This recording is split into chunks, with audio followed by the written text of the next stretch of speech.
Halo, selamat pagi. Selamat berjumpa kembali. Pelajaran hari ini adalah bagaimana cara menggunakan aplikasi pengolah data yang ada di sistem operasi Windows. Aplikasi yang akan digunakan adalah Microsoft Office Excel versi 2007. Mungkin di antara kalian memiliki versi Microsoft Office Excel yang lebih tinggi dibanding punya saya, tetapi tidak menjadi masalah karena secara umum fungsi dan menu yang ada di dalam Microsoft Excel 2007 itu sama dengan versi-versi yang di atasnya. Baik, kita mulai. Mula-mula silakan kalian arahkan kursornya di pojok kiri bawah. Kalian klik start. Setelah itu tuliskan Excel.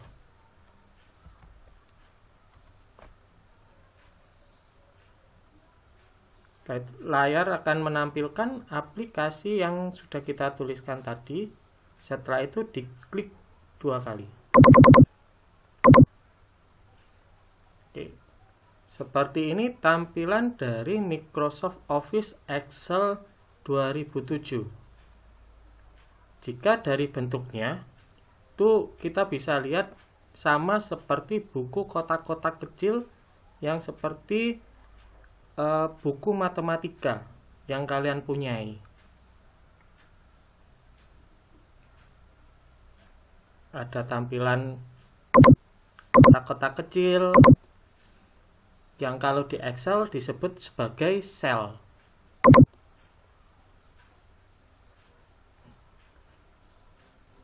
Di sebelah atas terdapat kolom-kolom yang kalau digeser ini tidak akan terhingga.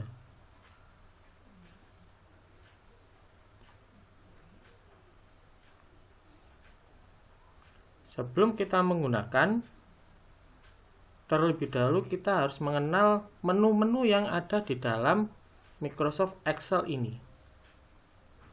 Kita awali dari tombol Home ya. Di tombol Home atau di menu Home itu terdapat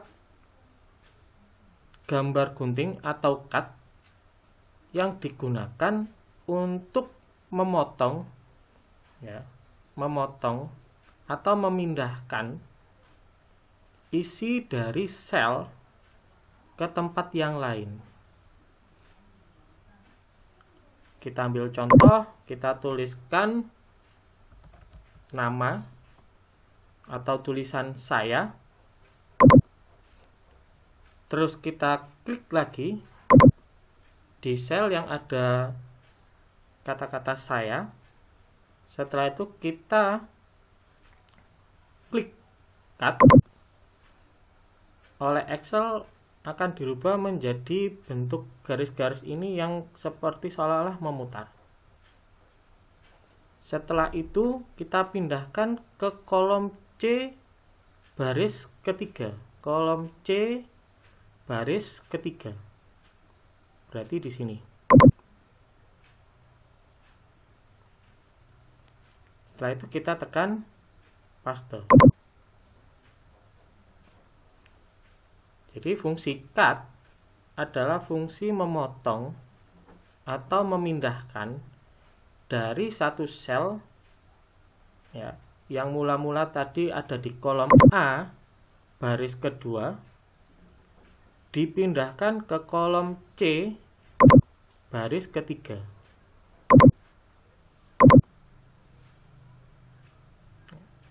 Jadi saya ulang.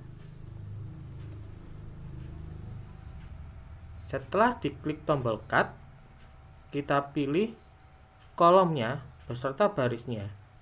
Ini yang saya pilih adalah kolom C baris ketiga. Setelah itu saya tekan atau saya klik paste.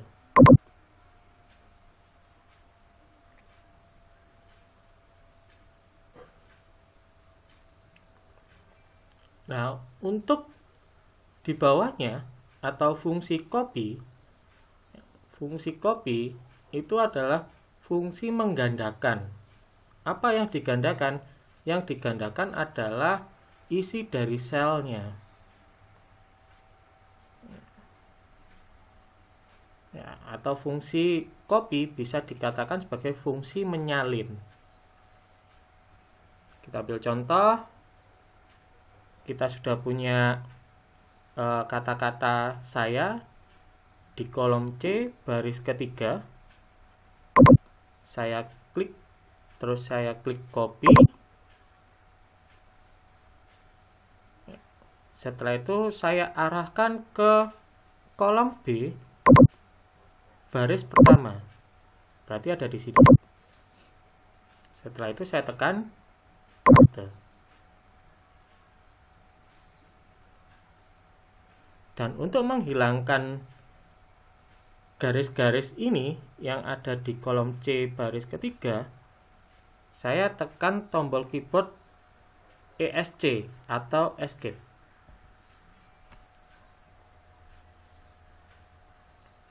Cukup mudah, bukan? Berikutnya, kita akan beralih ke sisi sebelah fungsi dari cut dan copy, yaitu fungsi untuk mengganti jenis font. Mengganti jenis font. Nah, kalau saya arahkan secara otomatis kata saya yang ada di kolom B baris ke-1 tempat sel yang aktif akan berubah sesuai dengan jenis font yang saya pilih. Oke.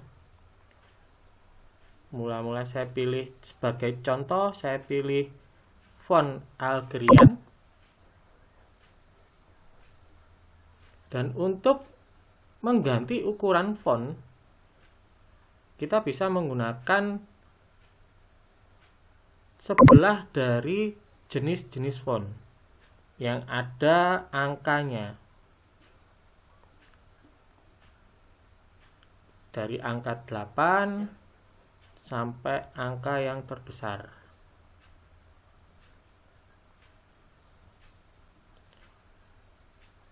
Jika dirasa sudah sesuai ukuran fontnya, maka kita bisa ganti atau klik. Di sini saya arahkan di angka 14.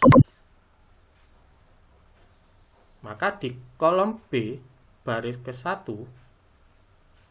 di sel yang aktif ini ukuran fontnya itu 14 dan jenis fontnya itu adalah Algerian. Nah, coba kita lihat di kolom C baris ketiga. Nih, yang saya klik sel yang aktif ini yang ditandai dengan tepian hitam ini akan berubah. Jadi kita lihat jenis fontnya Calibri, ukuran fontnya 11. Kita lihat lagi di kolom B baris ke-1, kita klik, maka dia akan berubah. Jenis fontnya Algerian, ukurannya 14. Cukup paham? Oke. Saya lanjutkan. Di sisi bawah dari Algerian, dari penentuan jenis font, ini ada huruf B yang berfungsi untuk menebalkan sel yang aktif. Dalam hal ini sel yang aktif adalah di kolom B baris ke-1. Kita coba klik, akan berubah menjadi tebal, ditebalkan. Jika saya pilih I atau italik, maka dia berubah menjadi miring.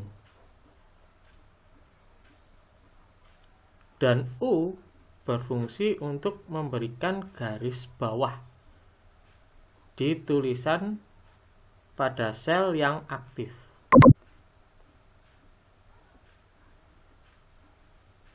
Ya, kita lihat apakah berfungsi. Ya, ada garis bawahnya ya kan.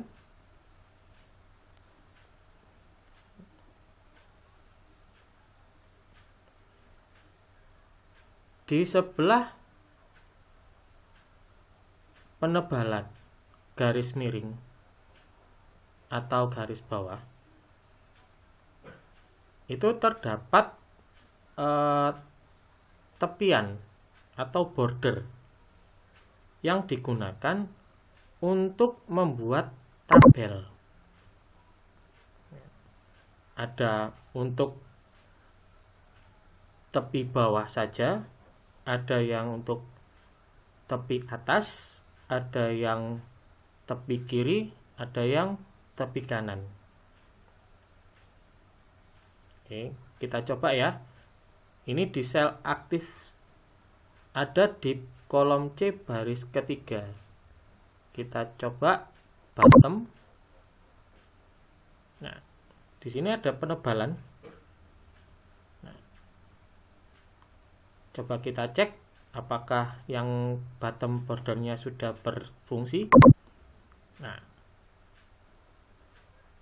bottom border ini berbeda dengan underline atau garis bawah yang ada di fungsi yang ini. Kalau underline atau garis bawah yang ada di kolom B baris 1 itu terdapat di tulisannya. Kalau bottom border itu terdapat di tepian selnya.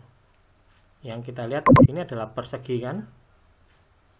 Persegi dengan garis-garis kotak halus, ini kan? Garis kotak-kotak halus. Dimana kalau kita lihat secara zoom, kotak-kotak halus ini tidak akan terlihat. Atau kita lihat secara print preview saja, maka kotak ini seperti hilang.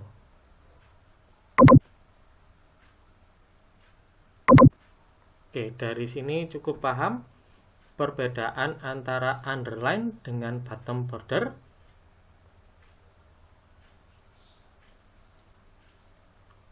Saya teruskan. Untuk membuat tabel, maka kita cukup klik dimanapun. Mungkin ini saya hapus dulu aja ya. Saya hapus dulu. Ini saya ganti menjadi no border supaya bisa diikuti. Nah, kita mau membuat tabel nomor, nama, dan alamat. Jadi kita isikan dulu di sini. Dan nomor, nama, alamat. Nah, kenapa kok di kolom B baris ke-1 itu fontnya berbeda? Fontnya berbeda, ukurannya berbeda. Karena tadi di awal kita sudah set bahwa di kolom B baris ke-1 itu memiliki jenis font yang berbeda, yaitu Algerian dan ukuran font 14. Ada penebalan, ada huruf miring, dan diberi garis bawah. Bagaimana kalau kita menyamakan dengan sel-sel yang di sebelahnya? Maka cukup kita klik dulu selnya untuk mengetahui ya. Saya ambil contoh di kolom A baris ke-1, saya klik untuk mengetahui jenis font dan ukuran fontnya beserta fungsinya ini apakah diaktifkan atau tidak. Ternyata ini tidak diaktifkan, jenis fontnya adalah Calibri, ukurannya 11. Maka di sini diklik, saya ganti di jenis font Calibri, ukuran font 11. Ini saya matikan atau saya nonaktifkan, sehingga antara sel di kolom A baris ke-1 dengan sel kolom B baris ke-1 itu ukuran font dan jenis fontnya sama.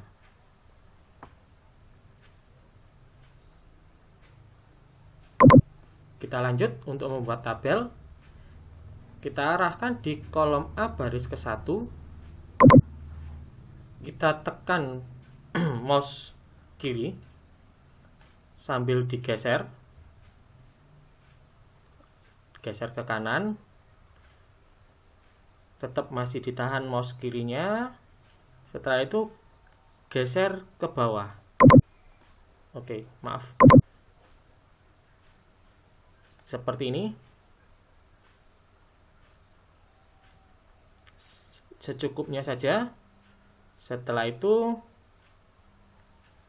kita lepas. Kita pilih ini, border. Kita pilih dari segitiga yang kecil, yang ke tanda panah ke bawah. Kita pilih yang all border. Oke, cara sudah jadi kan? Cukup mudah kan untuk membuat tabel?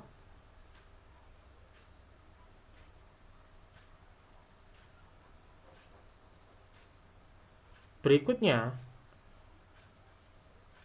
kita akan mempelajari tentang tata letak dari tulisan-tulisan yang sudah ada kita buat tadi.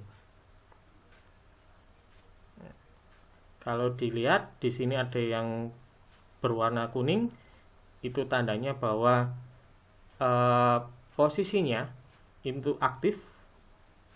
Nah, kalau kita lihat ini ada di bawah, berarti dia berada di sel yang berdekatan dengan bottom border atau garis tepi bawah. Kita lihat, coba kita tinggikan dengan jalan klik di antara baris 1 dan baris 2 sehingga muncul simbol panah atas panah bawah. Setelah itu tahan, ya, klik mouse kiri dan ditahan. Setelah itu geser ke bawah secukupnya saja. Setelah itu kita lepas. Maka huruf-huruf yang ada ini, kata-kata yang ada di sini tetap mengikuti, ya, tetap mengikuti garis tepi bawah. Jadi selalu berdekatan dengan garis tepi bawah. Itu jika posisi yang kuning berada di sini. Dan kalau posisi yang ada di sini berarti dia ada di antara, di tengah-tengah. Saya ambil contoh, misalkan saya rubah ya. Dari ini dulu, dari kolom A baris ke-1 dengan kata nomor, saya aktifkan yang atas.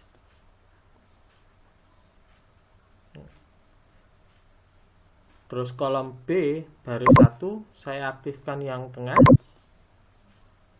Dan kolom C baris 1 saya baris C kolom 1 saya tetapkan di garis tepi bawah. Sehingga hasil jadinya seperti ini.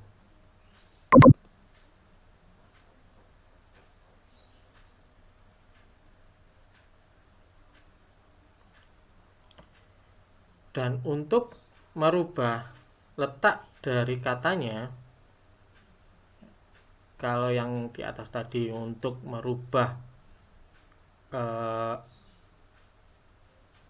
arah atas bawah tengahnya, Kalau yang di bawah dari sini, yang di sini itu untuk merubah letak dari kanan kirinya kata-kata. Saya ambil contoh di nomor ini, saya aktifkan yang ini, maka dia ada di rata kiri. Ya, mepet di garis tepi kiri. Dan di kolom B baris 1, saya klik yang tengah atau center, maka dia berada di posisi tengah-tengah. Dan di kolom C baris 1, saya pilih yang sebelah sini, yaitu yang rata kanan, maka secara otomatis dia akan berhimpitan atau berdekatan dengan garis tepi yang sebelah kanan.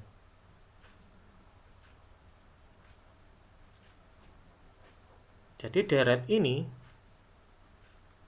yang saya lingkari pakai kursor itu digunakan untuk mengatur letak dari kata atau susunan tabel. Cukup mudah, bukan?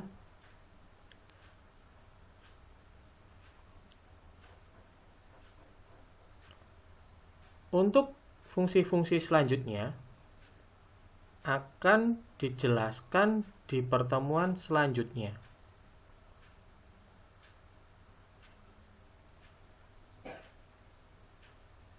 Sekian dari saya.